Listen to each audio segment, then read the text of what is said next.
I don't know how many decades, but quite a few. Yes, quite a few. And I would say that that's when we all started our careers, but yours just bounced out in a wonderful direction. And I think it would be very nice if you told us all what I already know. Okay. Things like how you got started and what's going on, and how you got started and what you've been doing for the last.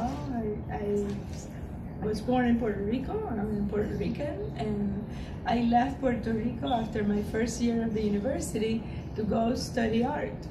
I wanted to be able to be a sculptor, so I went to University of Houston, where there was a teacher that I wanted to study with. Then I ended up at the New York Academy getting a master's, and I found out that in order to learn how to carve marble, I had to go to Italy. This is where Jan comes in, because we have a friend, a mutual friend, several mutual friends that go to Pietrasanta, like many artists from around the world, and so did Jan. And they also used to come to Puerto Rico and give workshops. That's right. And they happen to be my teachers too. So there's been a connection Yes. between Puerto Rico and Pietrasanta for a while. Yes. However, you stayed, persevered, and continued. For 26 years I've been going to Pietrasanta and working in marble. And that's been quite a nice journey, very interesting journey. And so I competed for, there were 184 contestants to do a sculpture for the nationals. This was nationwide, and there were 10 finalists. We went to Tallahassee. The sculpture is supposed to represent Florida at the National Statuary Hall. At the time, I didn't know who I would be sculpting. They just wanted to choose a sculptor. And there were the 10 finalists, there were 9 men and me. But the thing I had that they didn't have was that I could work in bronze or marble. And that I'm really specialized in doing portraiture. I love people, I love to do their portraits and their expressions.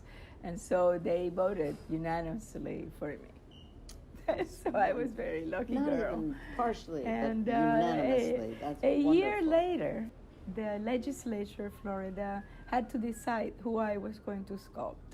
So they had 3 different choices, and they chose Mary Bethune, Mary McLeod Bethune. And she definitely... Tell us a little bit about this wonderful individual that you're doing. Mary Bethune was the youngest of 17 children born in a log cabin in South Carolina.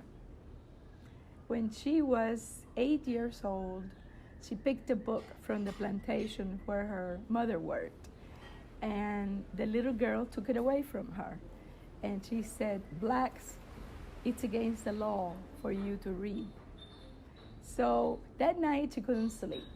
And she decided the only difference between blacks and whites is that whites can read. So I'm going to learn how to read.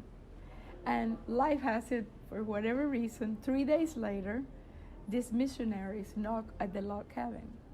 And they say, "We want to know if any of the children want to learn how to read and write." And of course, she was like so excited. My prayers were answered. So she goes and she walks 6 miles every day after picking, several bushels of cotton. And she travels by foot and learns how to read and write, teaches her brothers and sisters and her parents. And these people see how this little girl is so smart. So they said she needs a scholarship to go to a really good school. So they get a scholarship for her to go to Chicago to an all-girls school. And they put her in the train and they send her with a scholarship to Chicago, 8 years old. She there does well. She gets another scholarship for high school, for college. She ended up with 8 diplomas. Oh, that's amazing. And to make it sure, she was also counselor to different presidents, bipartisan, but starting with Roosevelt. So I am in love with my character. Oh, I would think. She's so well deserved.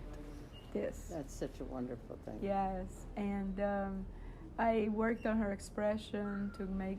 I mean, this is a big responsibility. The Library of Congress gave me 288 photographs of Mary Bethune. They gave me recordings of her speeches and made like a book for me. That is And wonderful. I'm working in Italy. It's like my dream job that I was trained for all my life. Okay. So the sculpture is supposed to be 11 feet in marble. And so last June, I was able to get a piece from Michelangelo's cave, the largest block in 30 years that they've taken out of this cave. And last January, the government of Italy closed the cave. So this giant block, which is statuario, the best of the marbles with the most crystals, most compact for detail, is ready for me to start. And now I have finished the sculpture. First I made the sculpture in clay, Yes, the procedure. the you make, model. The first, well, you have to make little ones too, and then you Yes. make bigger ones because you That's need to right. show everybody that you're deserving. Yes, And then now you're ready to transfer into the big marble. model and then to marble. Now, Right. what happens there? I think this is very interesting if we have time to describe, but the plaster, Mhm. which comes from a mold from the original clay, Yes. and that plaster is used as the measuring device so Yes. that there are no mistakes made Exactly. in the marble In at fact. all. And now, how do you proceed? I know that I have seen old sculpture gessos that have little holes all around. They have little Describe points. that because Okay. I think that's very interesting. The sculpture in plaster, which is now the original, because from the clay we made it into plaster, has points that are on the high areas and on the lowest areas, all over the sculpture with pencil, these little dots all over the body. And we have a macchinetta, which is a system with two needles, and these two needles measure the distance that I will have to carve into the marble. We have the model, which is 8 foot in this case, and then we have the block of marble. And it measures in the model with the needles to the distance that's always perpendicular to the points. And then with that, I can go into the marble, and the needle has two spaces, so the measurement can be moved back because I haven't carved yet, but I know when to stop. And all over the sculpture, this is done. So it takes a long time, and it has to be very precise. Or you're Always perpendicular, Because I or don't- if not, there's distortion. well, not just distortion, but who wants to start gluing some piece of marble back We together? cannot do that. because you made a mistake? I don't work all day long because I like to work under the same lighting. That way, the depth, which all you have in white marble, is the values of from light to dark. So I want to have the same light so that I know how deep it is. Absolutely, that's Yes. I think key. And I don't want to get tired No. because cannot make mistakes. So, how many hours do you think it's going to take you once you start on the original piece that's going to have the little pencil dots?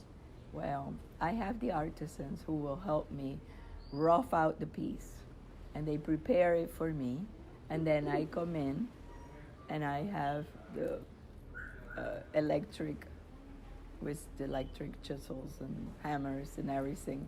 And then at the end, I work all by hand in the face, the details in the hands, and so on. All of that I like to do just by hand with a little hammer and all the different chisels that Praying go for all it. the time. And then after that, tap yes. is the right Uh, exact. but tap that's why to- I've been there 26 years learning, you know. And It's a so lot of work. you know where to hit it and how it's going to respond. And then having this marble is the very best for carving Mhm. because it's the most compact but it's soft to carve.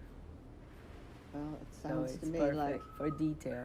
when will all this work be done? When do you have a deadline as to when this must be We had a delivered? deadline that was in February, Black History Month, but since the government has been shut down for 5 weeks, we're not sure. We're waiting to hear when it can be scheduled for the unveiling. But, well, I hope they give you enough time, my dear. Yes, well, it will take about a year. It will take probably 10 months, and then we have to have for the Capitol 2 months for them to ship it and also installing it in the Capitol. You know, all those steps. They have to have a special equipment to go with an arm to take it from the back. They show me where they're going to bring in it, which where the president gives his speeches in the back. And Well, this so is very exciting. it's very exciting. And she will be the first African American in the National Statuary Hall. So What era? When did she leave? What are the dates of her Okay, birth? she died in 1952. 52. And how she old was she? 82. 82.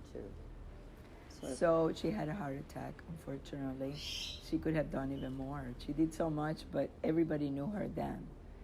So we'll just all have to Google. Yes, and everywhere she traveled, she had bodyguards because Really? she was a civic activist.